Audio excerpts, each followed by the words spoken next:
முயற்சிகள் வெல்லும் சேனல். வணக்கம்.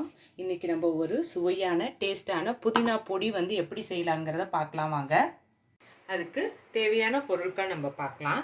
புதினா தலை வந்து ஒரு கட்டு வாங்கிக்கோங்க. வாங்கிட்டு நல்லா கழுவிட்டு இதை வெறும் இங்கே பாருங்கள், இது மாதிரி இலையாக வந்து பிச்சு நம்ம வந்து நிழல் காய்ச்சலில் வந்து நீங்கள் போட்டு காய வச்சுக்கோங்க. இங்கே பாருங்கள், ஒரு 2 நாள் நான் நல்லா காய வச்சுட்டேன். இங்கே பாருங்கள், சத்தம் கேட்குதா உங்களுக்கு? இந்த மாதிரி நம்ம வந்து காய வச்சுக்கணும். அப்புறம் வந்து பார்த்திங்கன்னா, இது வந்து உளுந்து தோலோடு நீங்கள் உளுந்து வந்து ஒரு 50 கிராம் எடுத்துக்கோங்க. கடலைப்பருப்பு அதுவும் வந்து 50 கிராம் எடுத்துக்கோங்க. பச்சை பயிறு இது வந்து ஒரு 20 கிராம் எடுத்துக்கோங்க. கொத்தமல்லி விதை வந்து ஒரு 2 ஸ்பூன் எடுத்துக்கோங்க. எள்ளு வந்து ஒரு 4 ஸ்பூன் எடுத்துக்கோங்க. மிளகு ஒரு அரை ஸ்பூன் எடுத்துக்கோங்க. ஜீரகமும் ஒரு அரை ஸ்பூன் எடுத்துக்கோங்க. கருவேப்பிலை உங்கள் கையளவு வந்து கருவேப்பிலை எடுத்துக்கோங்க. பெருங்காயம் வந்து ஒரு ஸ்பூன் எடுத்துக்கோங்க. மிளகாய் வந்து உங்களுக்கு எவ்வளோ காரம் தேவையோ அந்த அளவுக்கு வந்து மிளகாய் எடுத்துக்கோங்க. பொட்டுக்கலை வந்து ஒரு 3 ஸ்பூன் எடுத்துக்கோங்க. நல்லெண்ணெய் வந்து ஒரு ஸ்பூன் எடுத்துக்கோங்க. புளி வந்து ஒரு சின்ன சைஸ் நெல்லிக்காய் அளவு வந்து நீங்கள் புளி எடுத்துக்கோங்க. உப்பு வந்து தேவையான அளவு எடுத்துக்கோங்க. இப்போ புதினா பொடி வந்து எப்படி செய்யலாங்கிறத பார்க்கலாம் வாங்க. இது வந்து புதினா பொடிக்கு வந்து அடுப்பை பற்ற வச்சுட்டு இந்த மாதிரி ஒரு கடாய் வந்து போட்டுக்கோங்க. போட்டுட்டு நம்ம உளுந்து எடுத்துருந்தேன் பாருங்கள், இந்த உளுந்தை வந்து இதில் போட்டுக்கோங்க. போட்டுட்டு இதை கொஞ்சம் வந்து நல்லா வறுத்துக்கோங்க. நான் வறுத்ததுக்கப்புறம் காட்டுறேன்.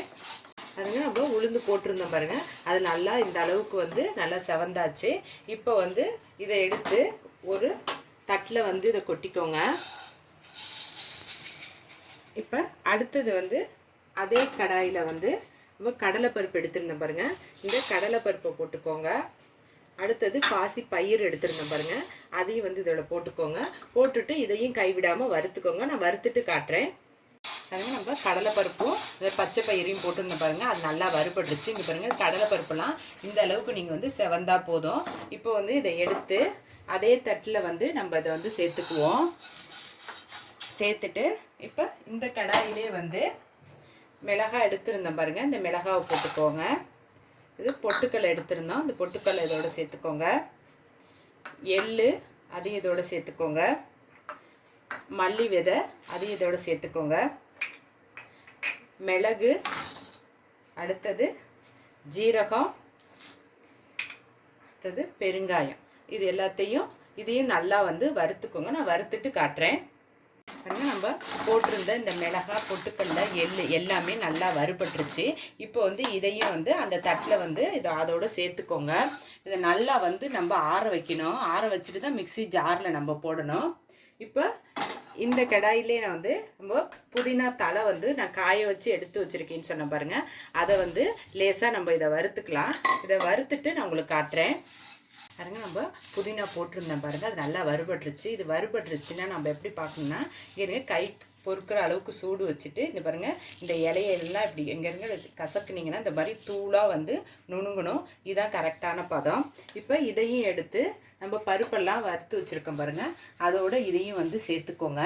இது எல்லாத்தையுமே நல்லா மீடியம் ஃப்ளேம்லேயே வச்சு இதை வந்து வறுத்துக்கோங்க. இப்போ இந்த கடாயிலே வந்து நம்ம வந்து கருவேப்பிலை வச்சுருந்தேன் பாருங்கள், இந்த கருவேப்பிலையும் இதில் வந்து வறுத்துக்கலாம். நான் பச்சை கருவேப்பிலை வச்சுருந்தேன். நீங்கள் வந்து காஞ்ச கருவேப்பிலை இருந்தால் லேசாக வறுத்துட்டு கொட்டிடுங்க. இதை கொஞ்சம் நேரம் வறுத்துட்டு நான் காட்டுறேன் உங்களுக்கு. பாருங்கள், நம்ம கருவேப்பிலை போட்டிருந்தோம், அது நல்லா வறுபட்டுருச்சு.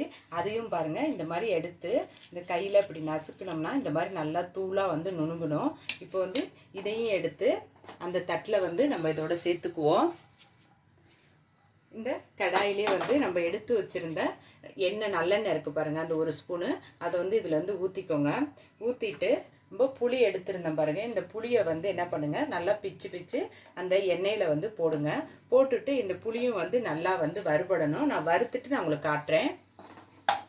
நம்ம புளி போட்டிருந்தோம், புளியும் நல்லா வறுபட்டுருச்சு. இங்கே பாருங்கள், புளி வறுபட்டுருச்சுன்னா நமக்கு வந்து கலர் வந்து நல்லா மாறி இருக்கும். இதுதான் கரெக்டான பதம். இப்போ வந்து அடுப்பை ஆஃப் பண்ணிவிட்டு இதை புளியையும் எடுத்து அந்த நம்ம வறுத்து போட்டிருக்க ஐட்டத்துலேயே வந்து இதையும் சேர்த்துக்கோங்க. சேர்த்துட்டு இதில் வந்து நம்ம உப்பு எடுத்துருந்தோம் பாருங்கள், இந்த உப்பையும் வந்து இதோட சேர்த்துக்கோங்க. அந்த சூட்லேயே இந்த உப்பும் நல்லா வறுபட்டுக்கும். இதை நல்லா ஆற வச்சுட்டு மிக்ஸி ஜாரில் அரைக்கணும். நான் அடுத்ததை காட்டுறேன். புதினா பொடிக்கு நம்ம எல்லாமே வறுத்தம் பாருங்கள், அது நல்லா ஆறிடுச்சு. ஆறினதுக்கப்புறம் மிக்ஸி ஜாரில் வந்து தண்ணி வந்து எதுவுமே இருக்கக்கூடாது, நல்லா தொடச்சிக்கோங்க. தொடச்சிட்டு இதை போட்டுக்கிட்டு இதை வந்து கொஞ்சம் கொரப்பாக அரைச்சிக்கோங்க. நான் அரைச்சிட்டு காட்டுறேன். புதினா பொடிக்கு மிக்ஸி ஜாரில் எல்லாத்தையும் போட்டோம் பாருங்கள். அது இந்த அளவுக்கு நீங்கள் வந்து அரைச்சிக்கோங்க. ஒரு சுவையான டேஸ்டான புதினா பொடி வந்து நமக்கு ரெடி ஆகிடுச்சு. இதை நீங்கள் சாதத்தோடு, இட்லி, தோசையோடு நீங்கள் தொட்டு சாப்பிடுங்க, அவ்வளோ நல்லாயிருக்கும். இந்த வீடியோ பாருங்கள். இந்த வீடியோ உங்களுக்கு பிடிச்சிருந்துச்சுன்னா லைக் பண்ணுங்கள், ஷேர் பண்ணுங்கள். உங்கள் முயற்சிகள் வெல்லும் சேனலுக்கு சப்ஸ்கிரைப் பண்ணுங்கள். நன்றி.